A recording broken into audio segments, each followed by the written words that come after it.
para diferenciar, estamos en la parte de oncohematología, ¿verdad? Por favor, cierra la puerta. Vamos a ver las leucemias agudas, después veremos leucemias crónicas. ¿Cuál es la diferencia? Una de las diferencias entre leucemias agudas y crónicas es la evolución. Aguda significa que se presenta en un poco tiempo, en un breve tiempo, pueden ser días, semanas. Una leucemia aguda máximo se presentará en 1 o 2 meses. Una leucemia crónica, chicos, por favor, háganlo bien. Una leucemia crónica se presenta con meses de evolución. Esa es una diferencia. La otra diferencia es que en la leucemia aguda hay proliferación de células inmaduras y estas células se llaman blastos. En las leucemias crónicas hay proliferación de células, pero que ya tienen la capacidad de diferenciarse. Por ejemplo, en la leucemia mieloide crónica van a haber proliferación anormal de células, pero va a haber proliferación de promielocitos, mielocitos, mediamielocitos, de neutrófilos, de eosinófilos, de basófilos. O sea, las células ya tienen la capacidad de diferenciarse. Esa es otra diferencia. Entonces, hoy día vamos a ver las leucemias agudas. ¿Qué es una leucemia aguda? Entonces, una proliferación descontrolada de blastos, de esas células inmaduras, que pueden ser de estirpe linfoide o mieloide. Para el diagnóstico, la Organización Mundial de la Salud ha establecido que el recuento sea de 20% o más de 20% en médula ósea o en sangre perfecta.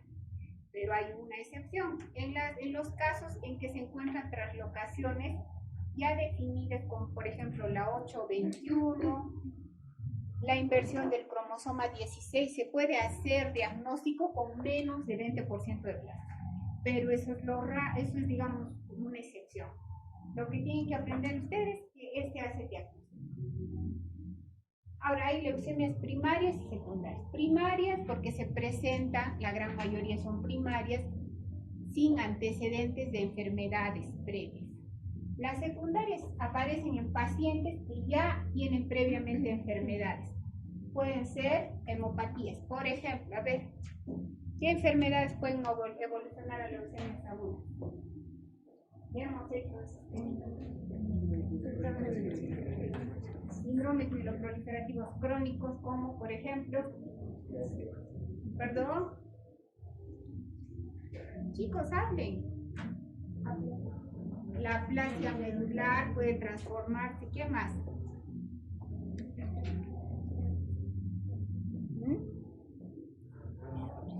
¿Perdón? La gamapatía es el mieloma. Hay leucemia de células plasmáticas, pero no es eso lo que estamos hablando. Los síndromes mielodisplásicos se pueden transformar en leucemias agudas. El grupo de síndromes mieloproliferativos crónicos, por ejemplo, ¿qué enfermedades están dentro del grupo de neoplasias mieloproliferativas crónicas o síndromes mieloproliferativos crónicos? Son un grupo de, sobre todo, 4 enfermedades. ¿Cuáles son? ¿Perdón? Leucemia mieloide crónica. Después, la policitemia vera, la trombocitosis esencial, la mielofibrosis. Eso vamos a hacer en las siguientes clases. Esas se pueden transformar también a leucemias. ¿Qué otras enfermedades? La anemia de Fanconi, por ejemplo, se puede transformar en una leucemia aguda. Y también el hecho de que los pacientes tengan antecedentes de haber recibido quimioterapia y radioterapia. Si hay ese antecedente, se llaman secundarias. Y acá el pronóstico es más adverso. Responden menos a quimioterapia, las leucemias son más agresivas. Y de acuerdo a su estirpe, a la niña que está afectada, ya sabemos que hay una célula madre hematopoyética, y esta se va a diferenciar en 2 líneas, la mieloide y la linfoblástica. Entonces, de acuerdo a la línea que esté afectada, va a tomar su nombre. Y hay un pequeño porcentaje que pueden ser bigenotípicas, menos del 5%. Y el clon va a expresar antígenos mieloides y linfoides, ambos. pero eso es más raro. Y estas leucemias también, si son bifenotípicas, son de peor pronóstico, porque uno tiene que manejar el tratamiento de esas leucemias es diferente, no es la quimioterapia es diferente, es el esquema.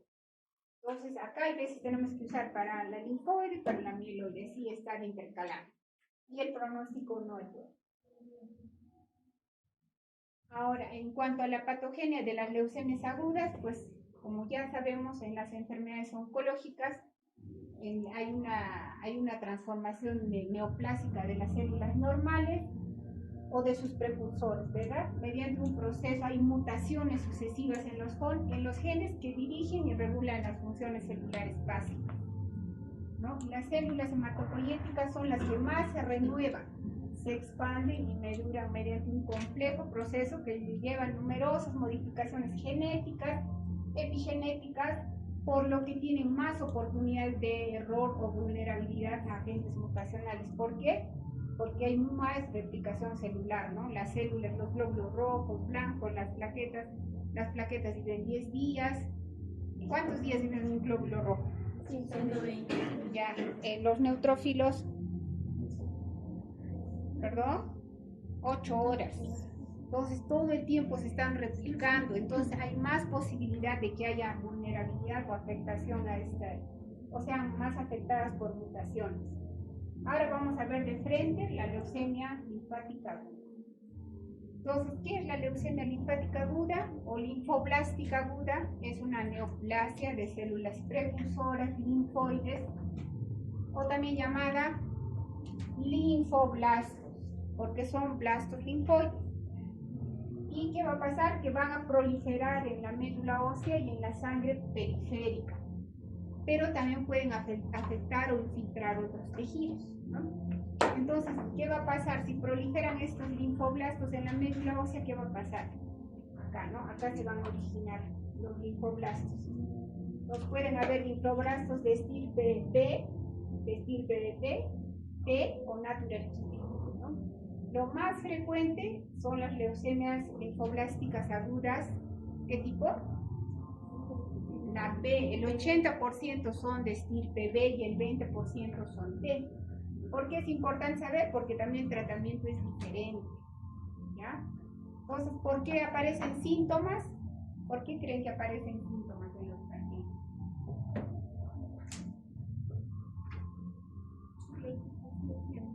Por la insuficiencia medular, porque estos blastos han proliferado en la médula ósea, entonces no se va a producir una hematopoiesis normal. Entonces, ¿qué va a haber? Anemia, síntomas de anemia, cansancio, astenia, síntomas de neutropenia, porque no va a haber neutrófilos, fiebre, procesos infecciosos, plaquetopenia, entonces va a haber sangrado. O sea, los síntomas van a derivar de esa insuficiencia y de la infiltración. Por ejemplo, esta leucemia puede infiltrar el sistema nervioso central y sobre todo infiltra las meninges. Esta leucemia no va a dar un tumor cerebral, o sea, no va a decir tiene un tumor, no, infiltra las meninges.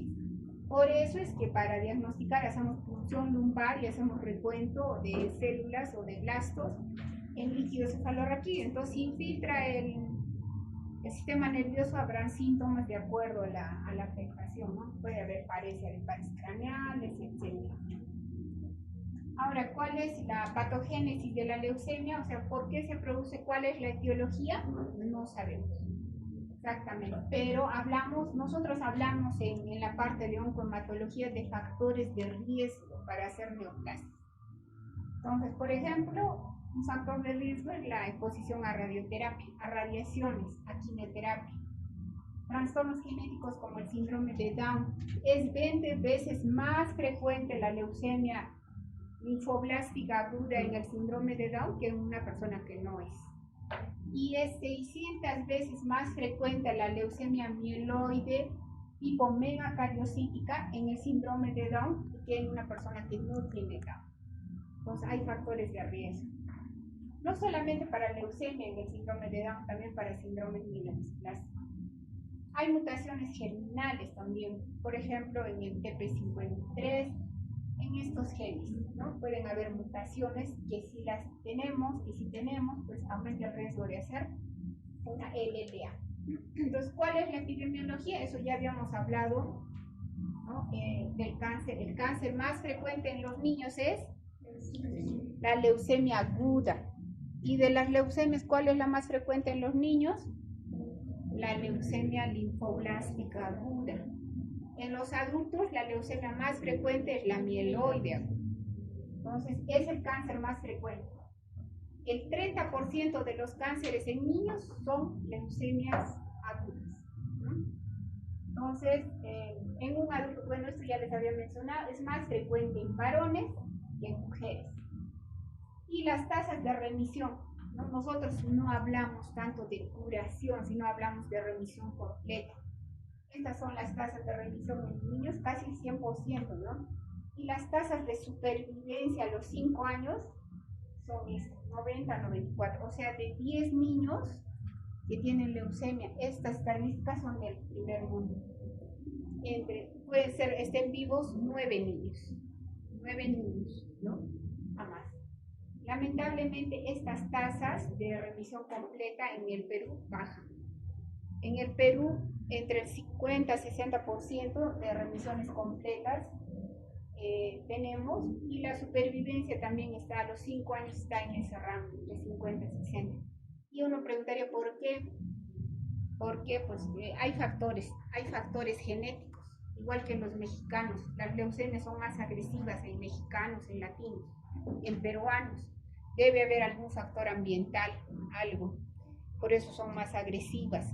El uso de medicamentos, ¿no? Nosotros solemos usar medicamentos que no son los originales, ¿no? No usamos como el primer mundo que usan los de marca. El Estado peruano compra medicamentos muchas veces de la India, de otros países. No hacemos dosaje de quimioterápicos, por ejemplo, para ver qué niveles terapéuticos están alcanzando. Nosotros les damos la quimioterapia, pero no dosamos. Otro factor es que el pobre acceso al trasplante de médula ósea halogénico. En E-Salud, el único hospital que hace trasplante halogénico, es decir, de otra persona, es el Hospital Rebagliati. Es el único. Entonces, todos los pacientes que referimos tienen que ir ahí. Y hay una lista de espera. Mientras esperan su turno, ya recayeron, ya volvió a aparecer la leucemia. Esos son los factores que influyen en que nuestras tasas de remisión completa no sean como en el primer mundo. Ahora, también la edad tiene que ver. En los adultos esas tasas van a bajar entre el 65 a 95%. Las remisiones completas y la supervivencia a los 5 años es muy variable, ¿no? Entre 25 a 74%. Y va a ser mejor si los adultos son jóvenes. En los mayores no es bueno el pronóstico. ¿Por qué? Porque no podemos ser agresivos con la quimioterapia. ¿Qué pasó?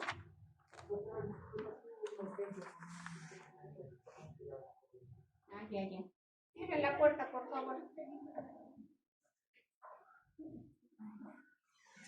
El cuadro clínico. Como ya les había dicho, los síntomas se van a presentar en días, máximo 2, muy rara vez 3 meses. Incluso vienen a la emergencia y dicen: mi hijito, hace un mes le hice un hemograma y estaba normal. Y ahora en este mes ya no lo está. Así se presenta una leucemia. Los papás dicen: hace 2 semanas nomás que está mal, hace una semana. No van a decir hace un año que mi hijito está mal. Dicen días, semanas. Es mucho, 2 a 3 meses. Digamos, esos son los extremos. Entonces ya hemos dicho que los síntomas se deben a la infiltración de la médula ósea.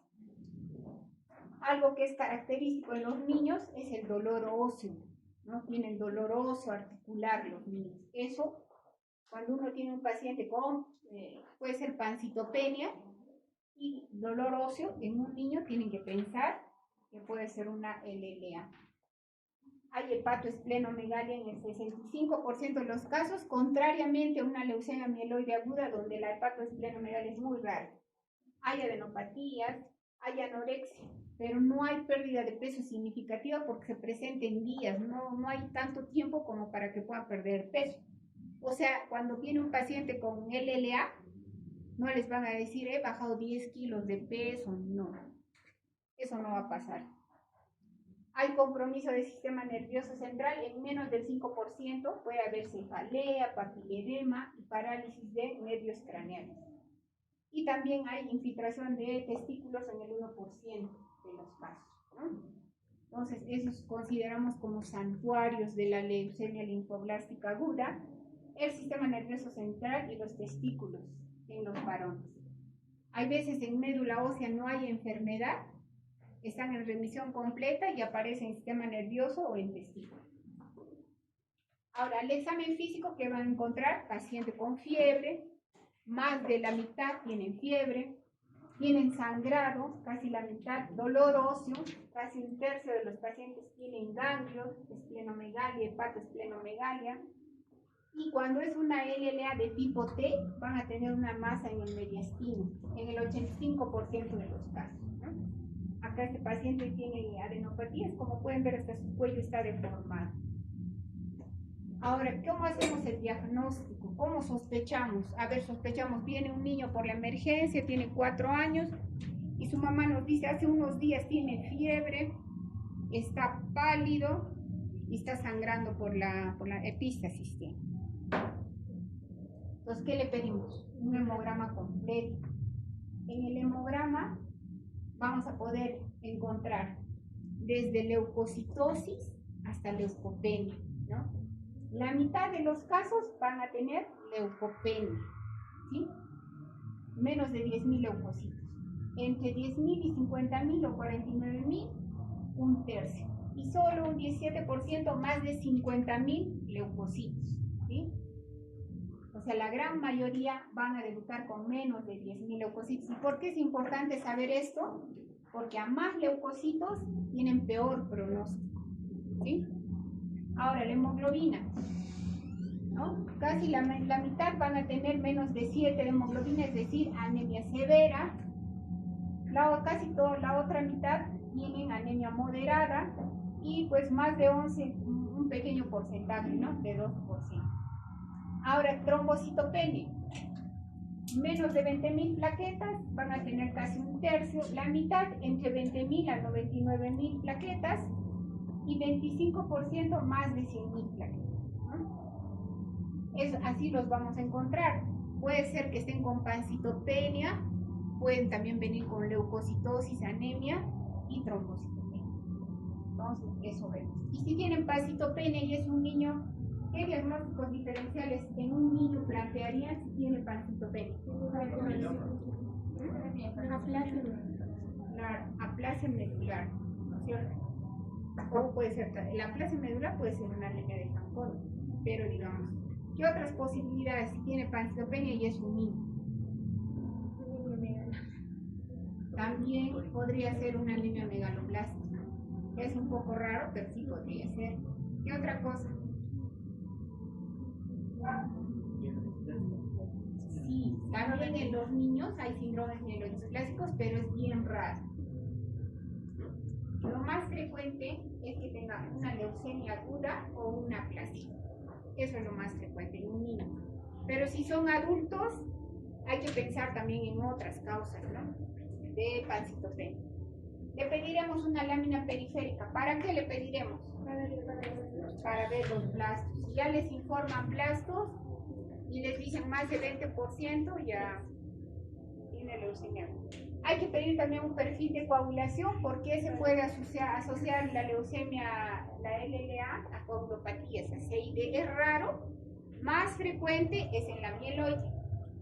También marcadores tumorales. La LDH es un marcador de replicación celular igual que la beta-2 microglobulina.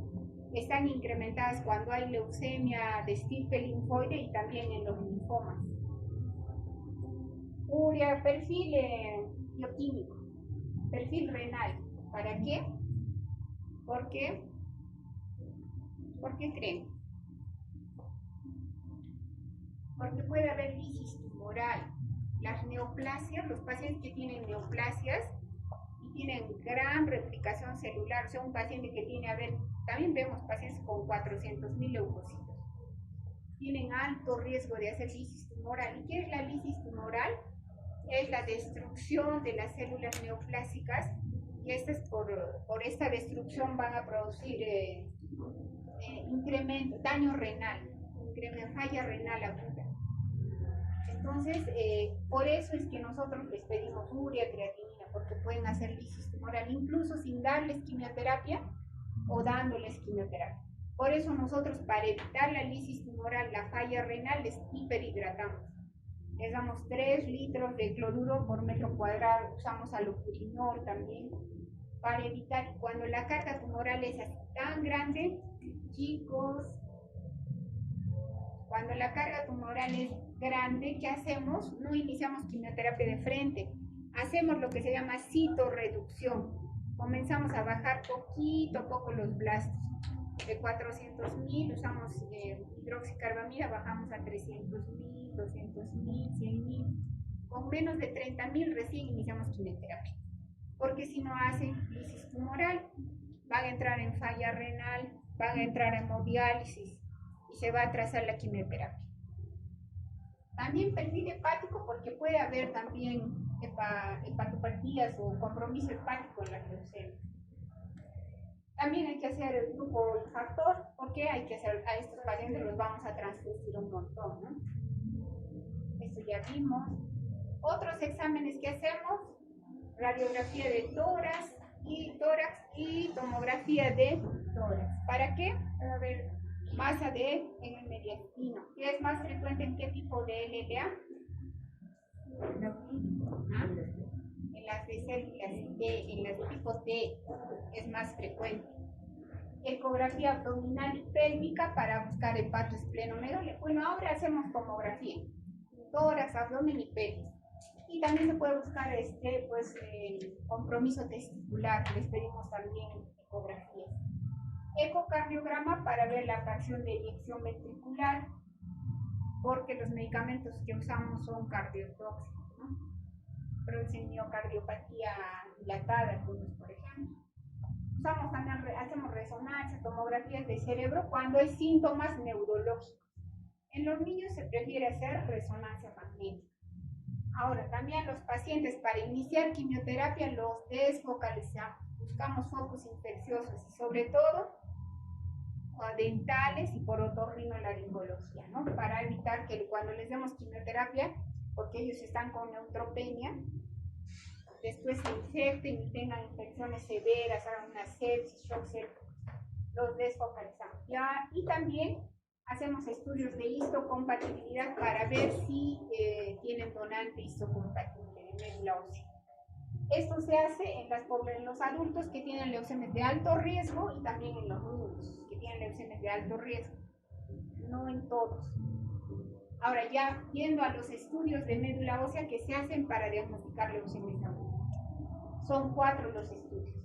El estudio morfológico, el estudio de fenotipo, cariotipo y el estudio molecular. Y estas muestras se obtienen a través del aspirado de médula ósea, ¿no? El estudio morfológico lo hacemos los hematólogos, lo leemos al microscopio y vemos qué características tienen los blastos. ¿Serán linfoides o serán mieloides? ¿No? Entonces ya ustedes han visto cómo hacemos. Sacamos muestra y tomamos en tubos para citometría de flujo, para cariotipo y para panel molecular. Todas las muestras enviamos a Lima porque acá en Cusco no se hace. Sí hacemos panel molecular en el hospital. Entonces, los blastos también van a tener características, ¿no? Y de acuerdo a esta clasificación franco-américo-británica, o que la conocemos como clasificación PAP, los blastos se dividen en L1, L2, L3, ¿no? Los más frecuentes son los L1. Entonces vamos a ver acá cómo son. Estos son los L1, son blastos que parecen linfocitos, ¿no? Parecen. Pero ¿cómo los distinguimos? Primero porque hay un montón. Así no es una médula normal. Porque acá en una médula normal debería haber megacariocitos, promielocitos, eritroblastos. Y acá lo único que estamos viendo es una población homogénea. Eso nos hace sospechar. O sea, esto no es normal. Ahora, ¿por qué me doy cuenta? Porque su cromatina es inmadura, ¿no? Tiene escaso citoplasma. Entonces, estos son los blastos, los tipo L1. Los L2 son estos, son más feos, ¿no? Tienen como ojos. Esos son nucleolos, son los L2. Y los L3 son estos que tienen vacuolas, ¿no? Los L3 tipo multi, ¿sí? Un montón de vacuolas en el núcleo y en el citoplasma. Estos blastos son los que vemos. Después pasemos a hacer el estudio de citometría de flujo, que los que han rotado seguramente nos han visto hacer estos exámenes, ¿no? Estos exámenes son, como dice acá, los citómetros de flujo emplean uno o varios láseres que al incidir sobre las células permiten medir para cada célula sus características de dispersión de luz, ¿no? El reflejo del tamaño, la complejidad interna, la granularidad y la emisión de fluorescencia asociada a la reacción antígeno-anticuerpo. Y si dicho antígeno está presente en la célula. Entonces, estos exámenes son exámenes especiales que lo hacen los patólogos clínicos. Ellos hacen con apoyo de un tecnólogo médico y ellos interpretan. Ellos nos van a mandar ya resultados, o sea, un informe donde nos indican qué tipo de blastos son. Este es el examen. Yo cuando veo el microscopio, yo no puedo ver si un blasto es B o T. Yo veo que es un blasto linfoide, pero yo no puedo distinguir. Este examen se tiene que hacer, porque si no, ¿cómo voy a darle tratamiento? El tratamiento es diferente si es B o es T, ¿no? Entonces tengo que hacer este examen. Entonces hay marcadores por la citometría. Por ejemplo, estos son marcadores, el TDT, el TR, el 34, el 45 son marcadores de inmadurez. Esos marcadores significan que esa célula es un blasto. Eso. Y después de saber que es un blasto, hay que ver qué marca. Hay marcadores de línea B, que son el 19, el 20, el 22, el 79, el 10, la inmunoglobulina de citoplasma y de superficie. También, de acuerdo a estos marcadores, se puede saber también si es un pro-B, es un pre-B, ¿no? Todavía hay subclasificaciones acá.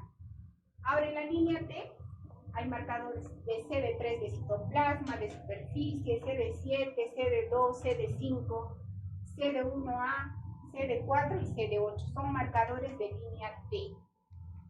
Entonces, en eso nos va a ayudar la citometría de flujo. ¿En qué más nos ayuda la citometría de flujo? Para encontrar enfermedad mínima residual. ¿Qué es la enfermedad mínima residual? Es cuando damos tratamiento, hacemos una evaluación después de la inducción y nosotros contamos cuántos blastos han quedado. Y la citometría va a contar un blasto en 100.000 células, entre 10.000 a 100.000 células. Hay otros métodos también para hacer enfermedad mínima residual. Puede ser por PCR, pero lo más usado es la citometría. Y ese es un dato importante porque de acuerdo a eso, si la enfermedad mínima residual es positiva, yo puedo decidir, se va a trasplante, cambio la quimioterapia y la hago más intensiva. En eso también ayuda la citometría de flujo. Después hacemos un estudio de cariotipo. Pueden haber muchas alteraciones en el cariotipo, ya están identificadas todas las que se relacionan con la LLA y eso nos va a ayudar. Y no solo el cariotipo, sino también alteraciones moleculares que se van a originar de estas translocaciones. Entonces acá, por ejemplo, podemos ver la translocación 1221 que va a originar este oncogen, el KTAML1, ¿no? ¿Y eso para qué sirve? Si lo encuentran, si nos informan, se ha encontrado este oncogen, para saber si el pronóstico es adverso o es favorable.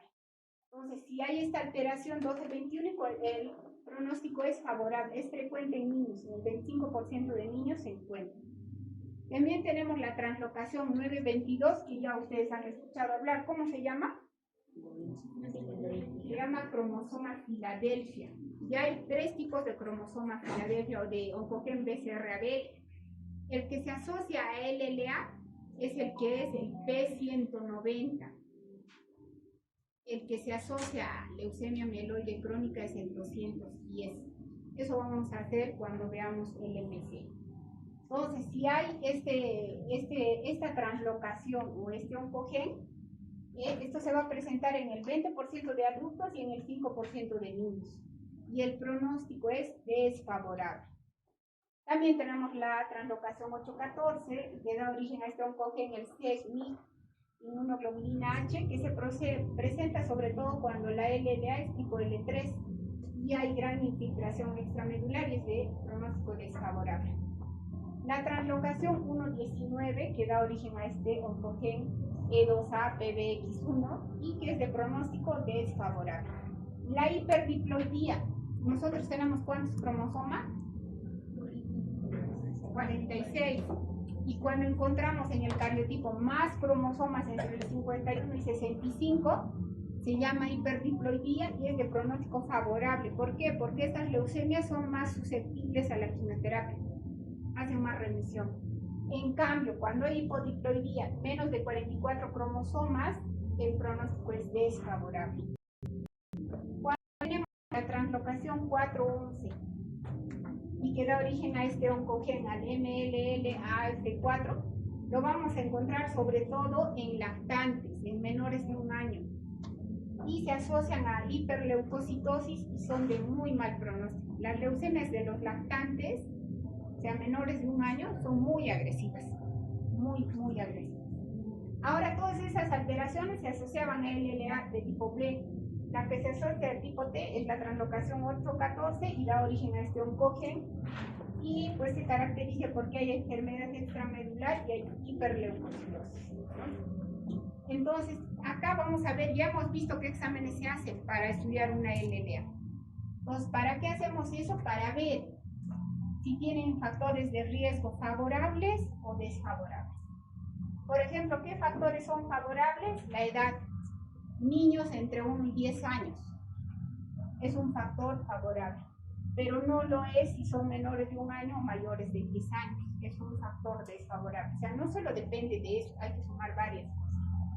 Si hay compromiso del sistema nervioso central, mal pronóstico o factor de riesgo desfavorable. Si tienen leucopenia o menos de 50.000 leucocitos si es de tipo B o menos de 100.000 si es de tipo T, se considera favorable.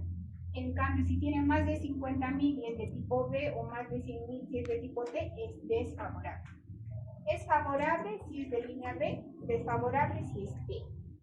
Y en el cariotipo o en el panel molecular, ya las alteraciones que había mencionado son estas de pronóstico favorable y las otras son de pronóstico desfavorable, ¿no? Ahora, esto ya les había mencionado, ¿no? Que es la enfermedad mínima residual. Ya, acá esto es para ver, pero de todo podemos tener estos factores de riesgo favorables, desfavorables. Pero lo que va a determinar cómo le va a ir a un paciente con leucemia linfoblástica aguda es el tratamiento, la respuesta al tratamiento. Podría estar en este grupo, pero si responde la quimioterapia, el pronóstico va a ser mejor. Y sobre todo, lo monitorizamos con la enfermedad mínima residual, ¿no?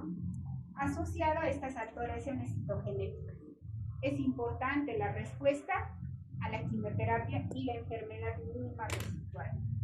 Y la asociación a alteraciones citogenéticas de alto riesgo. ¿Cómo es el tratamiento de la leucemia, de la LLA? ¿Qué tratamiento damos, chicos? Quimioterapia, ¿no? Porque no hay otro tratamiento. Ahora damos quimioterapia, aunque ahora también se habla de inmunoterapia, también de CAR-T, pero pues el tratamiento es quimioterapia a nivel mundial, ¿no? Pueden haber para las recaídas otros tipos de tratamientos, pero el tratamiento es la quimioterapia. Entonces, se divide en fases la quimioterapia de un paciente con LLA. La primera fase se llama prefase o prefase prednisona. Les damos corticoides a altas dosis, ¿no? Por aproximadamente 1 semana. Entonces, con eso, ¿qué buscamos? Bajar la cuenta de blastos. Por eso buscamos. Incluso al día 8 de la prednisona contamos los blastos en lámina periférica. Si están en menos de 1000, decimos ha habido buena respuesta a la prednisona, a los corticoides, y es un punto positivo para el paciente. Después de eso pasamos a la inducción. Hay varios protocolos a nivel mundial. Hay protocolos americanos, europeos. Nosotros usamos uno europeo que se llama BFM 2009. Entonces, en la inducción que queremos, desaparecer el 99% de los blastos. Y sobre todo, acá se usa corticoides, vincristina, daunorubicina, asparraginasa, ciclofosfamida y citarabina. Esa fase dura 2 meses aproximadamente. Después de eso, otra vez les hacemos aspirado de médula ósea, citometría de flujo y punción lumbar. Después pasamos a la consolidación. Y acá, ¿cuál es el objetivo? Como dice acá, es la reducción de la enfermedad mínima residual mediante el tratamiento ajustado al riesgo. Ya queremos que lo poquito que ha quedado de blastos desaparezca completamente con esta consolidación. Acá, ¿qué se usa? Se usa citarabina, asparraginasa, metotrexate, altas dosis, vincristina, mercaptopurina y corticoides. Se pueden ser hasta 6 bloques en esta fase de quimioterapia. Y en esta fase es donde los pacientes que tienen indicación de trasplante de médula ósea deben ser trasplantados en el tercer ciclo de consolidación. Después, si vamos a seguir con la quimioterapia, sigue la intensificación o se llama reinducción. Se usa quimioterapia parecida a la inducción. Después viene el mantenimiento, que dura 2 a 3 años. Se va a administrar mercaptopurina, metotrexate y vincristina y prednisona algunos días. El objetivo es prolongar la remisión y prevenir la recaída. Si hay estudios que dicen, ya lo has tratado, está en remisión, no lo puedes dejar así, tienes que darle mantenimiento, porque si no va a recaer otra vez. Entonces, por eso seguimos el tratamiento entre 2 a 3 años dependiendo del protocolo. ¿Sí? Entonces, por ejemplo, en estas fases ya los niños ya pueden ir al colegio, ya pueden regresar a estudiar, porque la quimioterapia ya no es agresiva, ya no les va a producir neutropenia severa, anemia severa o plaquetopenia, ya no van a necesitar transfusiones. ¿Sí? Y en la profilaxis del sistema nervioso central, como ya les había mencionado, en esta leucemia hay santuarios. ¿Qué significa? Son lugares donde se van a alojar los blastos linfoides, el sistema nervioso central y los testículos. Entonces, para prevenir eso, les hacemos punción lumbar y les ponemos quimioterapia. A eso se refiere profilaxis, ¿no? Y usamos metotrexate, citarabina y corticoides. Eso lo hacemos acá entre estos ciclos varias veces. Antes se hacía radioterapia para evitar que la leucemia se aloje en el cerebro, pero pues es muy tóxica, ¿no? Los niños quedaban muy mal, con problemas neurológicos, también los adultos. Entonces ahora ya no hacemos radioterapia, ahora hacemos profilaxis del sistema nervioso central. Bueno, ese es el LLA. ¿Alguna pregunta hasta acá, chicos? Nada.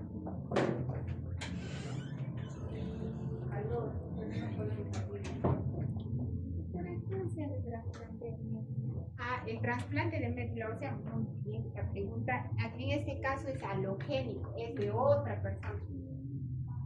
Por acá. Es halogénico, ya es de otra persona.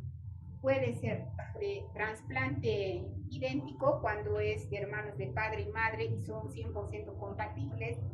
También en el Perú se hace trasplante haploidéntico, que puede ser del papá o de la mamá del paciente, y son la mitad compatibles, por eso se llama haploidéntico.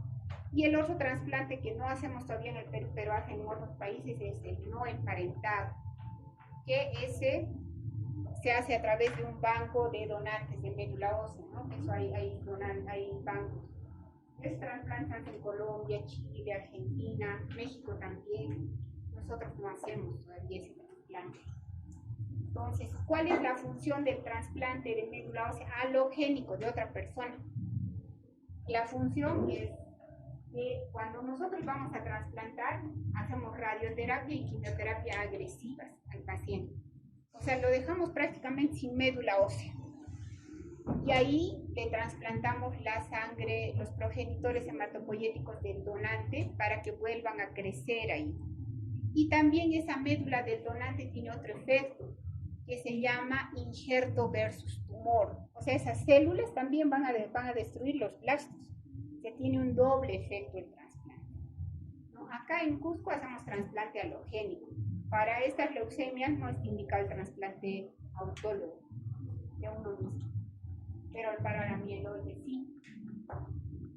A ver, vamos a ver. La leucemia mieloide aguda, que es más frecuente en adultos. Entonces, esta también es una proliferación de células inmaduras de tipo mieloide con escasa capacidad de diferenciación, eso ya les dije.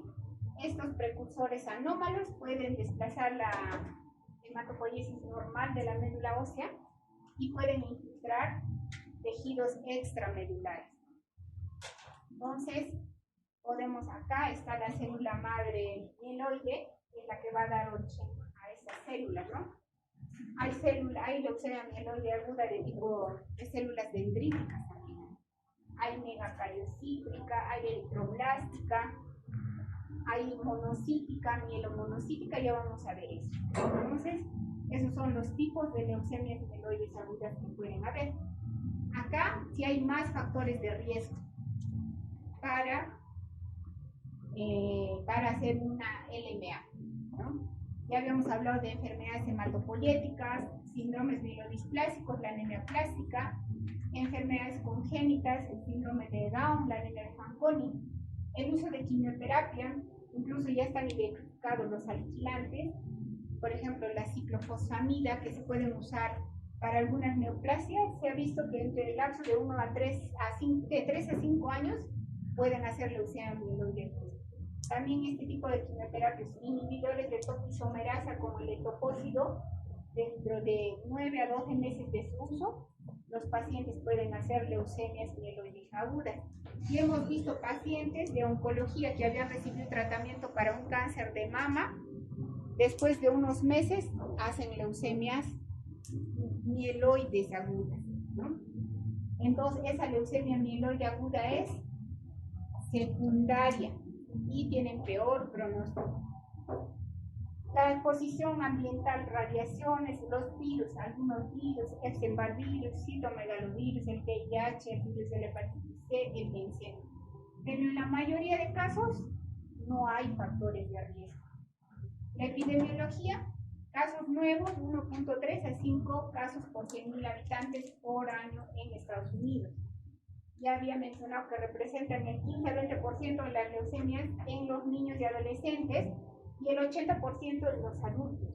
Y la mediana de edad de presentación es 67 más menos 2 años. O sea, son pacientes, son adultos mayores, ¿no? Y a esta edad es difícil el manejo porque no usamos quimioterapia agresiva. No son candidatos a quimioterapia intensiva por la edad, porque a esa edad tienen ya otras comorbilidades, no son pacientes que no tengan enfermedades, ¿no? Es más común en pacientes desarrollados y es más común, digo, en países desarrollados y es más común en varones, la leucemia mieloide aguda. Ahora, ¿cómo se hace el diagnóstico? Bueno, primero la edad, la anamnesis, que nos dirán igual que tienen sangrado, cansancio, que tienen fiebre. Por esas manifestaciones vendrán. También habrá que preguntar antecedentes de enfermedades oncológicas, antecedentes de enfermedades, alguna enfermedad, en qué trabajan, de dónde vienen. También lo que hemos visto es que las leucemias de la selva, por ejemplo, los que vienen de Puerto Maldonado, de Quillabamba y de algunas zonas de Abancay, son agresivas. Parece que hay un factor ambiental, ¿no? Esas leucemias van a ser agresivas, es importante de dónde proceden. ¿Sí? Ahora, las manifestaciones clínicas ya hemos visto que es por el fallo medular, la insuficiencia medular. Entonces, un gran porcentaje, casi todos tienen anemia, trombocitopenia, y hay algo que es importante en esta leucemia, la coagulación intravascular diseminada. ¿Qué es eso? Es una coagulopatía, los pacientes tienen sangrando. Y se presenta sobre todo en el subtipo leucemia promielocítica aguda. Y en el 75 al 90% de los casos. Eso vamos a ver más adelante. La neutropenia también es frecuente. Y la leucocitosis no es tan frecuente. Solo 10% van a tener más de 100.000 leucocitos. Ahora, esta leucemia sí va a hacer infiltración extramedular. Por ejemplo, va a infiltrar la piel. Son una leucemia cutis. Pueden infiltrar la meninge, pero es el 1%. Es más frecuente en la LLA. Pueden dar hiperplasia gingival. Si ustedes ven un paciente con leucemia y quieren ver qué tipo es, vean las encías. Y están hiperplasiadas cuando es mieloide. Y las adenopatías y las visceromegalias son muy poco frecuentes, es más frecuente en la LLA. ¿Bien? Hay diferencias clínicas. Uno puede diferenciar al examinar al paciente, puede suponer qué tipo de leucemia es. Si tiene ganglios y hepatosplenomegalia, ¿qué tienen que pensar? Es una LLA, ¿no es cierto? En cambio, si tiene hiperplasia de las encías, es una LMA. Y este cuadro resume eso, ¿no? Ya habíamos hablado de los síntomas y signos de la insuficiencia medular, la infiltración de órganos, las linfadenopatías más frecuente en LLA, ya les dije, la hepatosplenomegalia también más frecuente en la LLA, la hiperplasia gingival, úlceras orales o anorrectales es más frecuente en la leucemia mieloide aguda, pero sobre todo en la M4, que es la mielomonocítica, y en la monoplástica. Ahorita vamos a ver eso. La infiltración neuromeningia es más frecuente en la LLA y en estas variantes de la leucemia mieloide aguda. ¿Qué más? Otras manifestaciones, pues la coagulación intravascular diseminada. Ahora, el diagnóstico igual que en la LLA: hemograma, perfil bioquímico hepático, perfil de coagulación, radiografía o tomografía de tórax, abdomen, ecocardiograma, resonancia magnética o tomografía si es que hay síntomas neurológicos, punción lumbar, y estudio HLA familiar para ver si va a ir a trasplante. Los mismos exámenes que una LLA. Pues lo primero que hacemos es el aspirado de médula ósea. Y acá vamos a ver esta clasificación que es la franco-américo-británica, que hace una clasificación morfológica. Entonces, como pueden ver, hay varios subtipos, son 8 subtipos. La M0, eso es importante que recuerden, estos subtipos. La M0 es indiferenciada y es poco frecuente. O sea, al ver al microscopio no puedo saber si es un blasto linfoide o mieloide, estoy dudando. Acá me va a ayudar un montón la citometría de flujo. Y se va a asociar a inversiones del brazo largo del cromosoma 3, alteraciones en el cromosoma 3. La M1 es esta leucemia mieloide aguda sin maduración, que ya comienza a ser más frecuente. Y los blastos no están maduros y no tienen grano, ¿no? La M2 es la LMA tipo M2 con maduración y es la más frecuente, del 25 a 30% de los casos. ¿Y por qué se van a caracterizar? Porque tienen gránulos en su citoplasma y tienen bastones. Son unos bastones que llaman bastones de agua. Estos bastones no van a encontrar cuando la leucemia es LLA.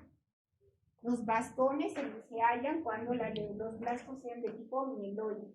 Y se va a asociar a esta translocación 821 y le va a dar buen pronóstico. Y también se puede asociar a la translocación del cromosoma 6 con el 9.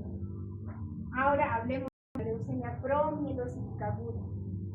Su frecuencia es de 10 a 15% las leucemias agudas, pero tienen una particularidad: estas leucemias son frecuentes en latinos y cuando debutan con coagulación intravascular diseminada. Es una coagulopatía y los pacientes vienen sangrado, epistas, gingivorragia, hemorragia digestiva, hemarturia. Si uno los diagnostica rápido y los trata, salen del CIE y estos pacientes se curan. Son potencialmente curables solamente con quimioterapia. El problema es cuando no sospechamos en la emergencia que sea este tipo de leucemia y vamos demorando. Mientras tanto, hacen CIE y comienzan a sangrar y se mueren por eso. Esta leucemia se asocia a la translocación 15-17 en el 98% de los casos. Y esta leucemia se trata de manera diferente a las otras. Se trata con ácido transretinólico y con dióxido de arsénico. La otra leucemia es la M4, la mielomonocítica, que representa un 25% de las leucemias, y los blastos tienen diferenciación a mielocitos y a monocitos. ¿no? Y va a haber también va a haber alteraciones en el brazo largo del cromosoma 11, sobre todo en el 20% de los casos. Es lo más frecuente, ¿sí? Ahora, la monoblástica, la M5, que representa un 10%, los blastos son más de tipo monocitoide y se van a asociar alteraciones del cromosoma, del brazo largo del cromosoma 11. Ahora, acá vienen las leucemias que son mucho más raras. La M6, que es una eritroleucemia, donde hay más del 50% de eritroblastos y 30% de blastos mieloides. La M7 es megacariocítica, se presenta en el 3% de casos, y vamos a ver acá blastos de las células formadoras de plaquetas, de los megacariocíticos. Y se va a asociar a mielofibrosis, o sea, no vamos a poder hacer el aspirado. Vamos a tener que hacer biopsia de médula ósea. Y se asocia a translocación del cromosoma 1, 22. Esa es la clasificación morfológica por aspirado de médula ósea, vemos al microscopio. Este es una lámina donde ven los blastos de tipo M0 o M1, ¿no? No son tan diferentes, los que parecen linfocitos. Bueno, uno podría decir que son más grandes que los linfocitos y tienen un poco más de citoplasma. Podríamos decir, pero no es fácil diferenciar. Acá están, esta es la M2. Acá habíamos hablado que los blastos son, la M2 es la más frecuente, y acá hay gránulas y hay bastones de agua. Acá tienen más citoplasma, son más grandes que los linfocitos, que los linfoblastos, tienen más citoplasma y tienen bastones de agua. Ahora, bueno, en este tipo, en la M2, que va a haber la translocación 821, y eso le va a dar buen pronóstico. Eso se puede encontrar al hacer un estudio de cariotipo convencional o por FISH. Y esta es la que les dije que es más frecuente en latinos, que es la coromielocítica aguda. Y acá que podemos ver es así, se expresa en un CID, tiene hematomas en el pecho. Y está sangrando obviamente la paciente. Esa es la M3.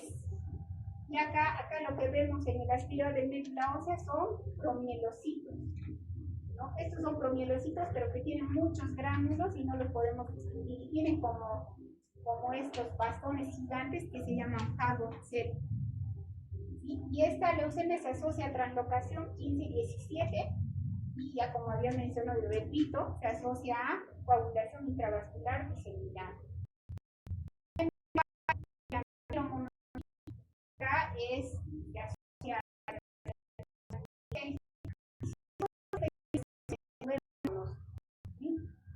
entonces acá los blastos son de tipo mieloide y monocitoide, ¿no? Algunos parecen monocitos, otros mielocitos, hay de ambas poblaciones. Y esta es la M5, que más parecen monocitos. Ven acá, se parecen a monocitos estos blastos, acá también. Esto es el líquido cefalorraquídeo. Y esta leucemia, la M5, sí infiltra más las encías y la piel. Ahora, un poco para ver el inmunofenotipo para este tipo de leucemia mieloide aguda. Hay marcadores que son de línea mieloide. Son el 13, el 33, el TR y el 117. O sea, esos marcadores, si encontramos en la citometría de flujo, nos van a decir, estos blastos son mieloides. Pero hay también marcadores, esos marcadores 24 en el NMBO nos van a decir, esas células son blastos, igual que el TR. El TR no se presenta en todas las leucemias, se presenta en todos los subtipos menos en la promielocítica aguda. Los marcadores 11B y 14 son de línea monocítica. Nos van a decir, estos son monocitos. La glicoforina A es de línea eritroide, el 11C de línea mieloide, 41, 42 y 61, nos dice este blasto es megacariocítico, y estos 123, 203 y 220 son para distinguir leucemias mieloides agudas de tipo basofílica, mastocítica y dendrítica. Estas son muy raras. Ahora, en el estudio citogenético ya les había comentado que eso es importante hacer para ver el pronóstico. ¿No? Acá podemos ver la translocación 15-17 que se asocia a qué tipo de leucemia.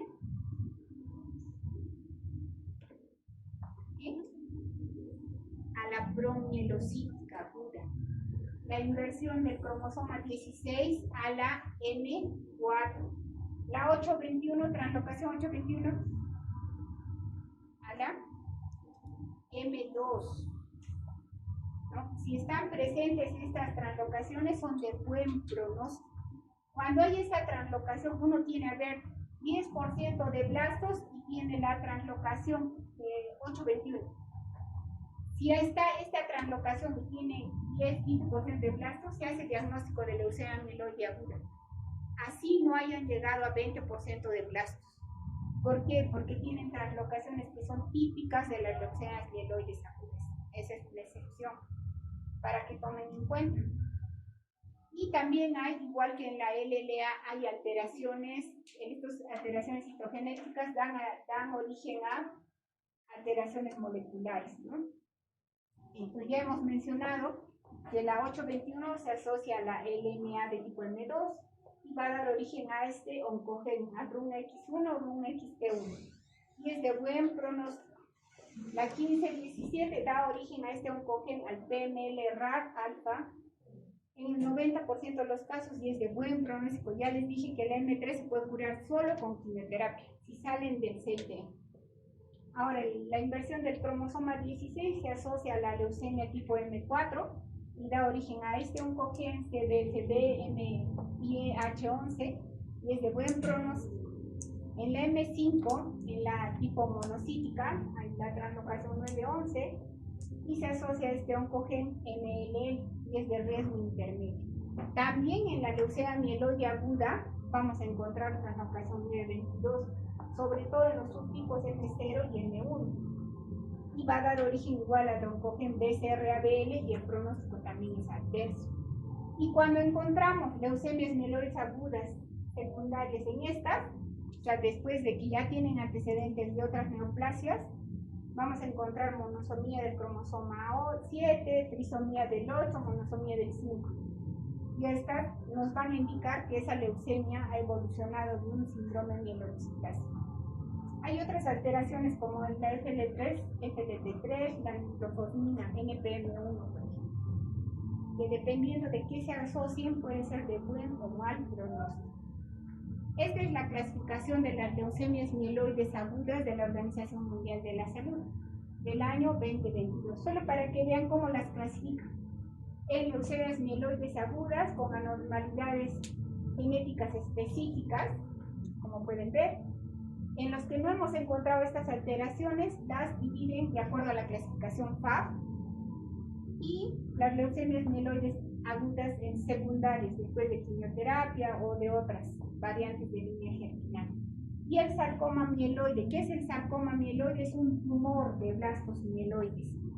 Esta leucemia sí puede dar tumores. Pueden aparecer tumores cerebrales, en pulmón, se llaman sarcomas. Ahora, ¿qué problema tenemos, por ejemplo, en el Perú? Estos estudios, para encontrar las alteraciones que hay que hacer, hay que hacer cariotipo, panel molecular. No hacemos todas las alteraciones porque ahora se hacen por estudios de nueva secuenciación y no tenemos acceso. Entonces, nosotros no podemos clasificar bien las leucemias porque no les identificamos, a lo mucho identificamos esta. No, todavía no tenemos esos estudios en el Perú. O sea, el tratamiento en otros países es más dirigido, porque como ellos tienen exámenes para identificar estas alteraciones, ellos se encuentran y ya dan tratamientos dirigidos. Por ejemplo, cuando hay FLT3, que es una alteración, se usa a la quimioterapia, se puede usar a agregar virostaurina, por ejemplo. ¿No? Esos tratamientos no podemos hacer en muchos casos porque no los podemos identificar muchas veces, también porque no tenemos acceso a esos tratamientos dirigidos. Ahora, este es un cuadro para ver qué leucemias, esta ya hemos visto, en la mieloide, que le da mal pronóstico a un paciente. Primero, la edad, más de 65 años, porque no vamos a poder ser agresivos. El estado general sí es malo, ¿no? Hay pacientes que son ancianos y ya están muy mal, tienen comorbilidades, eso da mal pronóstico. Si es una leucemia mieloide aguda secundaria, mal pronóstico. Si tiene compromiso del sistema nervioso central o de piel, mal pronóstico. Si tiene más de 100.000 leucocitos, también mal pronóstico. Y algunos subtipos, la M0, M4, 5, la 6 y la 7. ¿No? Y si es una leucemia bifenotípica. En el cariotipo ya habíamos visto, cuando hay cariotipo complejo, ¿qué significa? Que tiene más de 3 alteraciones citogenéticas. Cuando hay monosomía, alteraciones del cromosoma 11, por ejemplo. Y alteraciones moleculares de mal pronóstico, el FLT3, el MLL, ¿no? Y la respuesta al tratamiento, ¿qué le da mal pronóstico? Cuando responden lentamente a la quimioterapia. Y la enfermedad residual, si es persistente, si hacemos citometría y sigue habiendo enfermedad, eso le va a dar mal pronóstico. Entonces, la quimioterapia en la leucemia mieloide aguda se va a dividir en 2 fases. En la inducción, que es lo mismo, queremos desaparecer los blastos, y acá usamos citarabina y daunorubicina. Y se van a encontrar 60-80% de remisiones. Y en la fase por remisión tenemos la fase de consolidación, intensificación, mantenimiento. Dependiendo del grupo de riesgo, vamos a ver si entran a trasplante o no. ¿Cómo sabemos en qué grupo de riesgo está? Son por las alteraciones en el cariotipo, ¿no? Acá en el cariotipo vamos a ver, ¿no? Dependiendo, hay un cuadro en el que podemos ver que si tiene a ver la translocación 15-17, es de buen pronóstico, entonces no tiene indicación de trasplante, ¿sí? De acuerdo a eso vamos a definir si un paciente va a trasplante o no. En este caso sí se puede hacer trasplante autólogo cuando la leucemia es de bajo riesgo. Es de bajo riesgo y se les puede hacer trasplante de uno mismo para, digamos, disminuir la toxicidad de la quimioterapia, ¿sí? Cuando es para disminuir que sea tan tóxico, porque es tóxico. Y los pacientes se pueden morir en la quimioterapia porque hacen neutropenia, cogen infecciones, cogen bacterias, hongos, cogen cándida, diferentes hongos, diferentes bacterias y hasta virus, y se pueden morir por la infección y no por la leucemia. Entonces siempre tratamos de buscar o seleccionar bien a los pacientes en grupos de riesgo para que no reciban quimioterapias agresivas sin necesitar. Eso creo que es todo. ¿Alguna pregunta, chicos?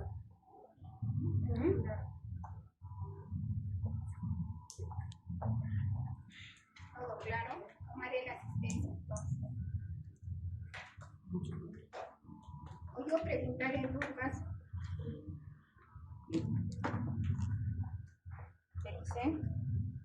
De acuerdo a la lista, porque algunos estaban durmiendo. Hace calor, respiramos.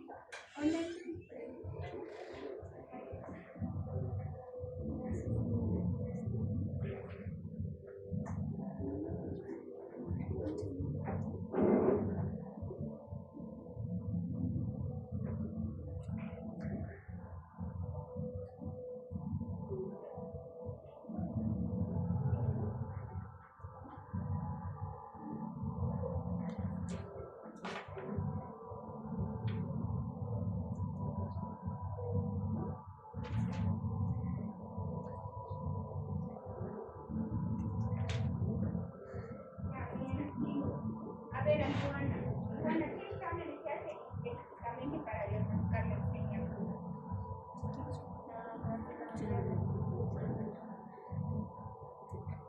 Y en la señora, la psicometría, ¿qué más?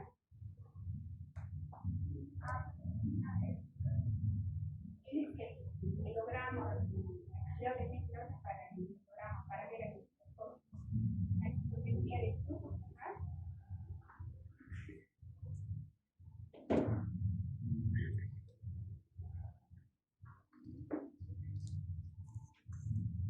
Aquí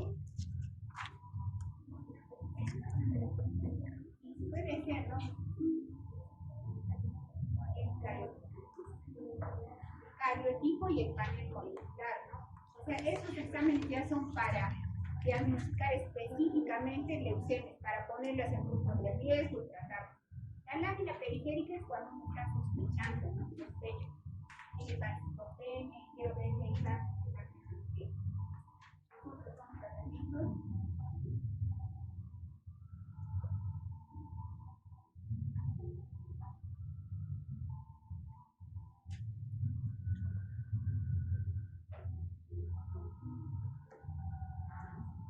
aval, nos puede decir cuál de los subtipos de leucemia mieloide aguda se asocia más con la extravascular familiar.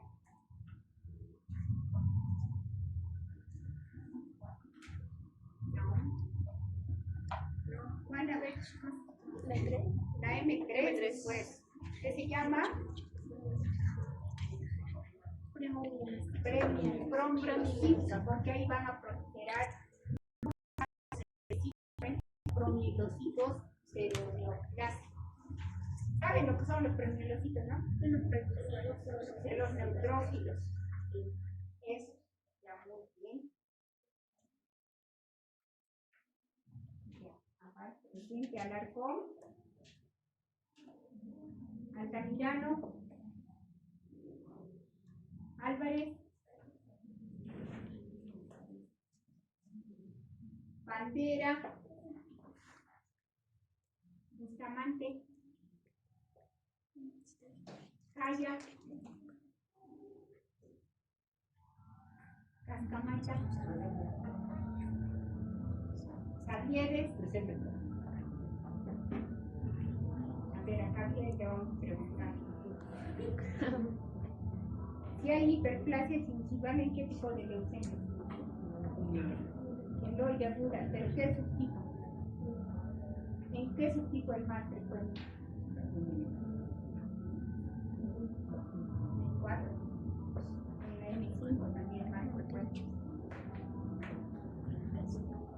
Chuchullo. ¿Fue chuchullo?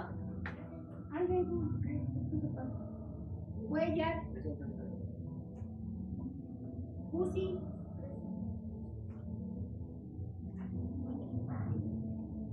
Utihuamán. Utipa. Dávalos. Delgado.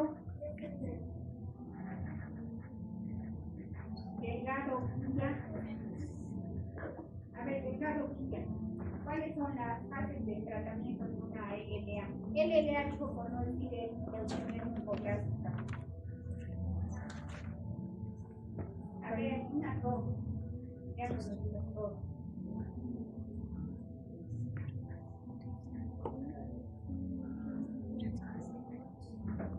¿Alguien, chicos? Hay una fase prefase, inducción, no, primero es consolidación, intensificación y luego sí. Mantenimiento. Hernández Figueroa, presente.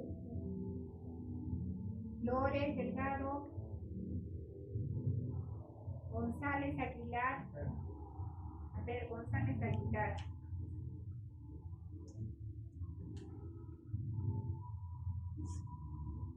¿En qué tipo de leucemia hemos trabajado el sistema neuromuscular? ¿Cuál de los tipos? ¿La LMA o la LMA o la LMA?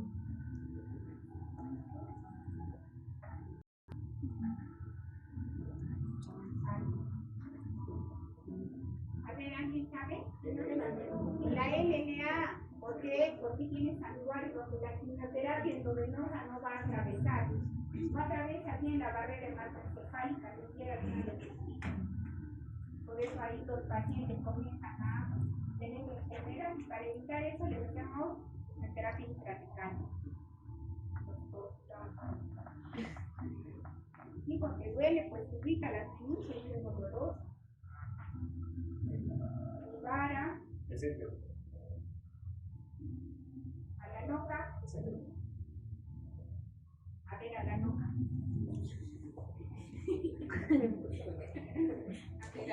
A ver. 100 marcadores de línea B, LLAB, recuerda. La citometría de flujo, ¿qué marcadores son de línea B? Y me informan qué marcadores en la citometría. A ver, C de 19, C de 20, C de... Muy bien. C de 19, 20, 22. ¿Qué más? ¿Perdón? 33. La C de 33 es de línea mieloide. 9. C de 3, C de 4, C de 8, ¿de qué línea es? Era un linfocito C de 4, C de 8. Es de línea T, pues, si es 4, 8, 3. Y hay que... Ya. Hermosa.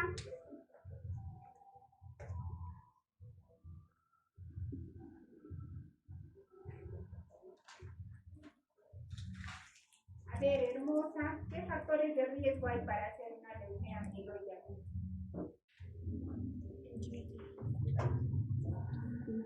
Dos, tres factores de riesgo para hacer leucemia mieloide aguda. A ver, hermosa. ¿Perdón? Ya. Factores de riesgo. Exposición a radiación. A quimioterapia. ¿Qué quimioterapia? Alquilantes, inhibidores de topoisomerasa, ciclofosfano. Sí, esos. ¿No? Antecedentes de enfermedades hematológicas. Muy bien. Vamos entonces. Guamán, Ana Paola.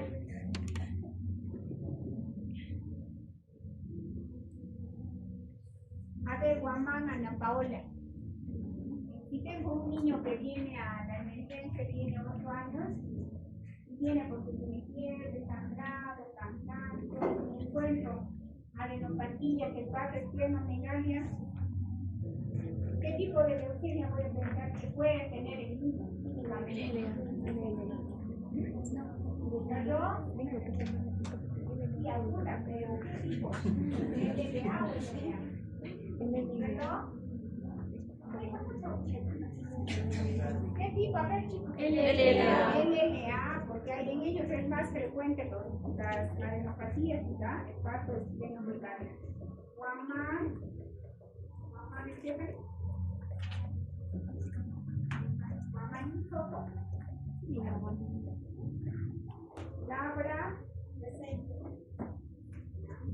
Onson,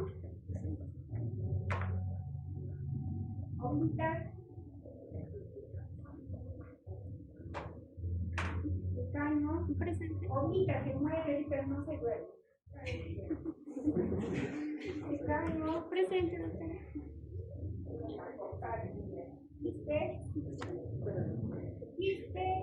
Cuba, García, Salazar, Palomino, Sánchez, Valera, Cona, Salas, Cona, Hizo,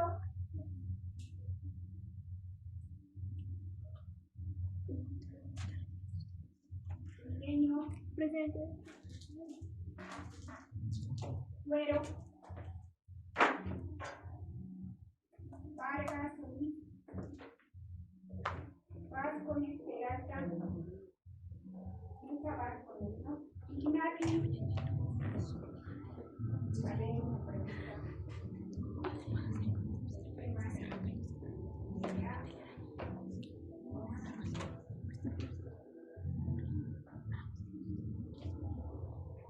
A ver, en las alteraciones del carístico hay una LLA, que es algo, ¿no? Encontramos que el virus es como características de ¿queda bien o mal pronóstico? ¿Queda bien pronóstico? La hiperhistología, porque esos plasmos son más sensibles a la radiación. Pero una hipohistología, o sea, tener menos de 45, menos de 44, cuando hay mal pronóstico. Y ahí presente.